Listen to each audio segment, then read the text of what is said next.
So all the people getting this letter, most of them are slaves, most of them are suffering, most of them are persecuted, most of them are poor, most of them have no choices in life. If you're a slave, you didn't have a choice in life. You didn't save money and go to school.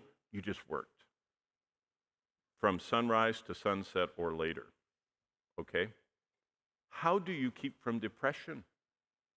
How do you keep from hopelessness and emptiness? Jesus is all I need. I know him, I love him, I know where I'm going, I know what's coming ahead, I know God's going to right all wrongs. I can live for God in my ever-darkening world. I can make my little job as a slave become an offering for God. I can become the best slave of whatever for the glory of God. Wow. See, that's why Christianity entered Caesar's house. Paul says that in Philippians. Those of Caesar's house greet you. Wow. Who were those people in Caesar's house? Soldiers and slaves. And those people were coming to Christ because they could never be the emperor. They could never have riches and wealth in that system back then. There was just too much of a divide. And they had Christ, and that's all they needed. Well, it's really interesting. When you think about this theme of getting what you really wanted, Bonnie and I, one of our privileges was pastoring in Rhode Island. I'll never forget those years that we were in Rhode Island, the most Roman Catholic state. And the first thing, we moved to Rhode Island, and the first thing I saw in Rhode Island was this guy. Everybody knew him in our little tiny town. He was this black belt, ex-Navy SEAL bodybuilder guy. He walked around town with 2 10-pound barbells. He just wore tiny shorts, his athletic shoes, and sweat. He was built like, Arnold Schwarzenegger used to be built, if you ever heard of him, or Mr. Universe, whoever you've seen, those bodybuilder guys. The perfect V, the little tiny waist, and his arms. He just effortlessly were pumping 10-pounders. So we all knew him. He was a little disgusting. His shorts were too short. He was really showy. And he would cut across our parking lot of the church. And so everybody knew him. No one knew him. Everyone had seen him. One day I was sitting at my desk at that Rhode Island, very quiet, docile church. My secretary, provided by the church, was 80 years old because one of their other pastors had maybe not been, discreet, and so they decided they're going to give all their pastors a very elderly secretary so nothing happens, I said, oh, great, I love 80-year-old secretaries. She was only about this high, sweet as can be. I heard a commotion outside my door. I heard her kind of bumping against my door like this, and I heard someone talking, and she was saying, no, no, no. And so I came to the door, and I opened it, and there was this little 4'5", 80-year-old secretary trying not to touch Mr. Sweat. It was him with the shorts. She was going, you can't go in there. He's studying the Bible. And this Mr. Power Walker guy said, I want to see the Father. He was Roman Catholic. The Father, the priest, me. He wanted to see me. I said, Kay, let him in. I want to meet him. She didn't she backed up, and kind of the sweat off of her hands, and he came in, dropped his barbells, and he looked at me and he said, and he told me his life story. He was all that stuff, Delta Force, Special Commando, Mr. Weightlifter, black belt. He says, I always get what I want. He said, I go to every night to a different bar in Providence. He said, I look over the bar, find the prettiest, most striking woman in the place. And I come and I slide into the seat next to her and just put my arm around her, hoping she brought a guy with her. Because he said, if the guy has got anything to him, he'll defend that's his girl, and he'll come up and do something like push me or threaten me or, make a motion toward me. And he said, I can knock him out just like on TV. You ever seen, how quickly Jason Bourne can just, it's funny. Any of those people, they just knock them out. He said, that's what I was good at. He said, I always got the girls. Every night, I always get the prettiest girl in every bar. Because he said, I knock out the guy, and she thinks I'm amazing and goes home with me. And he says, you know what? He says, it's the most empty. He said, I got everything I wanted, and I found it empty. And he says, the reason I'm here is I walk across your church parking lot on Sundays, and he says, walking between the people getting out of the cars, going in and helping their kids and handing them their Bibles and putting them in strollers and everything, he said, I feel something I don't feel anywhere else. Anywhere. Not even in the bars. Nowhere. He said, I feel something. And he said, what is it here? I said, I realized what he wanted to know about salvation.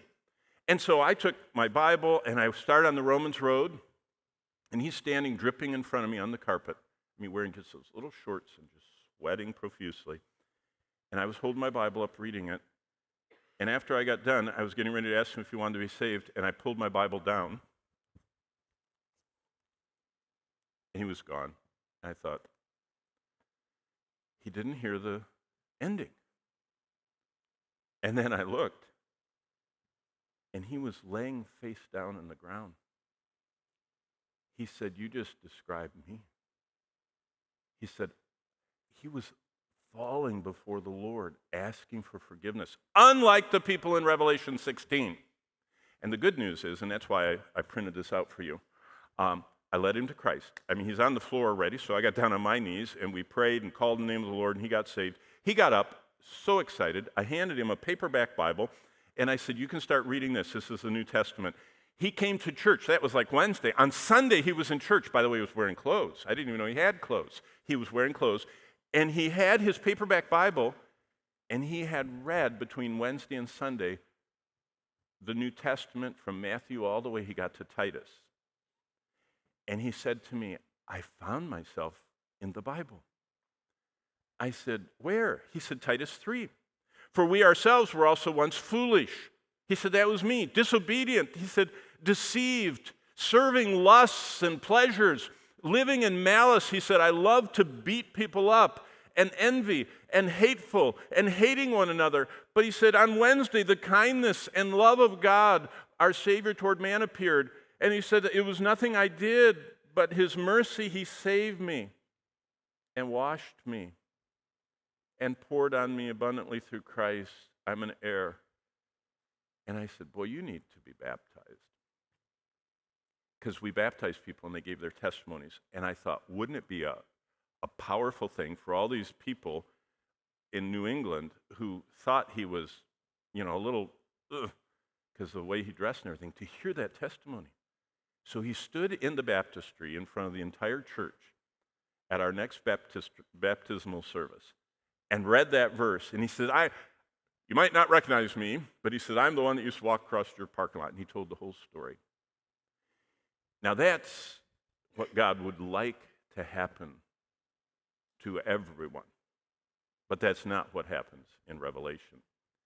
And what I think about is, we need to let God grab our heart that we are given the gospel. In fact, I was telling one of you that told me you're going to be an electrician. I said, I just reloaded my wallet. Here's my gospel tract. I use the famous God's Simple Plan of Salvation gospel tract. They only cost a nickel, and I give so many of them out. I used to give out those 50-cent tracts. They're hard to keep in stock, so I bought the 5-cent ones that just have the scripture, God's Simple Plan of Salvation. I take it, I say, Lord, I pray you'd give me a divine appointment to share your word. I put it in my wallet, and look, you hear the stories. I mean, this guy came busting down my door, and everyone else that you just ask God, say, grab my heart. I want to live the way you want me to live in these dark days. And there are a lot of people like Mr. Power Walker that need to hear the gospel. Some of you don't feel like sharing the gospel. So I advise you, if you've never done this before, you ought to find John Piper's ANTHEM. All you type in Google is Piper ANTHEM, and this will come up. And this is how to overcome any besetting sin.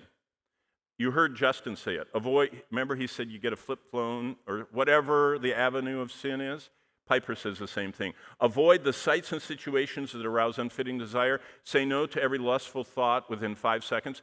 You go, well, I'm a girl, and I don't have those awful base lustful thoughts. Did you know it's just as bad to lust for clothes, hair, nails, outfits, the perfect figure, as it is the kind of the gross lust that some people think are gross? Did you know the lust of flesh, lust of the eyes, and the pride of life are all equally horrible?